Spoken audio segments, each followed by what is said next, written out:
مقتدا کے لیے جائز عمل بھی جائز نہیں. سن لیجیے، مقتدا کے جس عمل سے امت فتنے میں مبتلا ہو جائے، مشقت میں، مثلا مالدار عالم ہے، خوب خرچ کر سکتا ہے لیکن کم خرچ کرے شادی بیاہ میں. اعظم النکاح ہے برکہ ایسے رہو مونا، سب سے برکت والا نکاح وہ ہے جس میں کم خرچ.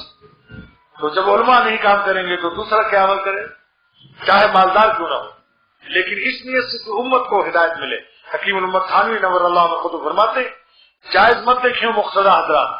مقتدا اور علماء جن سے صرف دین کی خدمات ہیں اور امت کے پیشوا مقتدا ہیں، ان کو وہ جائز کام بھی جائز نہیں جس سے امت کو تنگی اور فتنہ پیدا ہو اور وہ پریشانی میں مبتلا ہو جائے کہ بھائی مولانا صاحب ہو کر کے اتنا کھلایا تو ہم کیا کریں.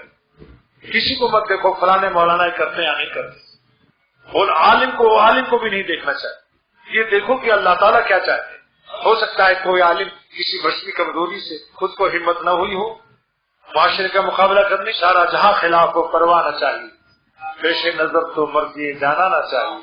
پھر اس نظر سے جانچ کر تو کر یہ فیصلہ کیا کیا تو کرنا چاہیے، کیا کیا نہ چاہیے.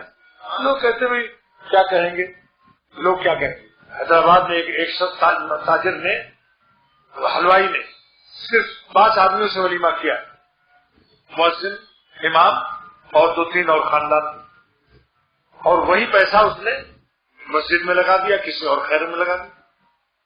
چلو ہم اتنا نہیں کہتے لیکن اس کی ہمت کو تو دیکھو، ہمت کی بات ہے یار. اور حضرت تھانوی رحمۃ اللہ علیہ فرماتے ہیں جو لوگ مخلوق سے ڈرتے ہیں، مخلوق کے خوف سے جنہوں نے کھلایا ان کو کچھ نہیں ملا، بے عزتی اور بدنامی ہی ملی. بنیا نے بڑی دھوم دھام کی دعوت کی اور ایک اشرفی بھی سب کو دی، اور وہ پیڑ پر چڑھ کر بیٹھا کہ آج جتنے کھا کے جا رہے ہیں کہ اشرفی سب میری تعریف کریں گے. تو میں نے پیٹ کاٹ کاٹ کر کے یہ پیسہ جمع کیا جس سے دعوت کی، تو آج خوب تعریف سننے کو ملے گی. تو پیڑ پر بیٹھا تھا، جو گزرا بہت ہی خبیث کمینہ تھا، ایک ہی اشرفی دیا. اتنا مالدار آدمی 5 دینا چاہیے تھا اس کو.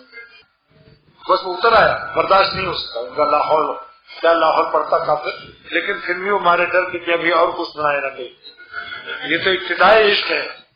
دیکھو ایک نوجوان نے بڑے بڑے علماء سے زیادہ کردار ادا کیا. رئیس تھا زمیندار، حضرت حکیم الامت سے بیعت ہوا، عالم بھی نہیں تھا. اس کے باپ کا انتقال ہوا تو وہاں رواج تھا بریانی کھلانے کی. تیسرے دن سوئے اور بکر بریانی کھلا کر کے اور پھر اس پر فاتحہ اسی دیکھ پر، اور سب زمیندار بڑے بڑے مچٹنڈے وہ سب کھا جاتے تھے. غریبوں کو بھی نہیں کوئی خاص پوچھتے. اس نے کہا کہ میں اس رسم کو اپنے خاندان سے بٹھاؤں گا. اس کے باپ کا انتقال ہوا، سب زمینداروں کو بلایا جتنے اس کی برادری کے تھے، اور 2 بکرا کاٹا، بریانی پکائی. جب ہاتھ دھو کر کے سب نے آگے بڑھایا تو کہا صاحبوں، برادری کے زمینداروں، ذرا ہاتھ مت بڑھاؤ دسترخوان پر.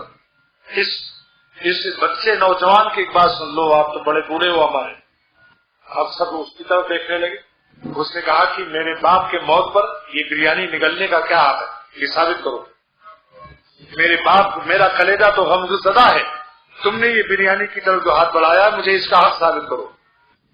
سب نے کہا پھر کیا کرنا چاہیے؟ کہا یہ سب مدرسوں میں جائے گا، طالب علموں کو کھلاؤں گا.